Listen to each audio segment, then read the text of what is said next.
சற்றுமுன் கிடைத்திருக்கும் ஒரு முக்கிய செய்தி. நடிகர் விஜய் இன்று பரந்தூர் விமான நிலைய விரிவாக்கத்தை எதிர்த்து போராடுபவர்களை சந்தித்து பேசுகிறார்.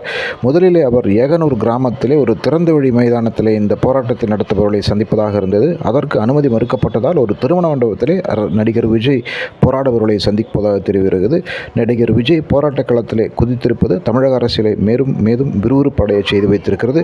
இதுவரை தன்னுடைய வீட்டிலிருந்தே அரசியல் செய்து வந்தார் என்ற குற்றச்சாட்டுக்கு ஆளான நடிகர் விஜய் இப்பொழுது கள அரசியலில் இறங்க ஆரம்பித்திருக்கிறார் என்று பல அரசியல் நோக்கர்கள் கருதுகிறார்கள். 2026 சட்டமன்ற தேர்தலிலே பெரிய அளவில் வாக்குகளை அவருடைய கட்சி பெறும் என்று சொல்லப்படுகிற நிலையிலே இதுபோன்ற நகர்வுகள் பல அரசியல் கட்சிகளால் கூர்ந்து கவனிக்கப்படுகின்றன. என்றாலும் அவர் திமுகவினுடைய சாதகமான நபர் என்றும் திமுக தான் அவரை களத்திலே இறக்கி விட்டிருக்கிறது என்று குற்றச்சாட்டு வைப்பவர்கள் நிறைய பேர் இருக்கிறார்கள். பொறுத்திருந்து பார்க்க வேண்டும் நடிகர் விஜயுடைய அரசியல் நகர்வுகள் எப்படி இருக்கின்றன என்று. பரபரப்பான அரசியல் கட்டத்திலே தமிழகம்.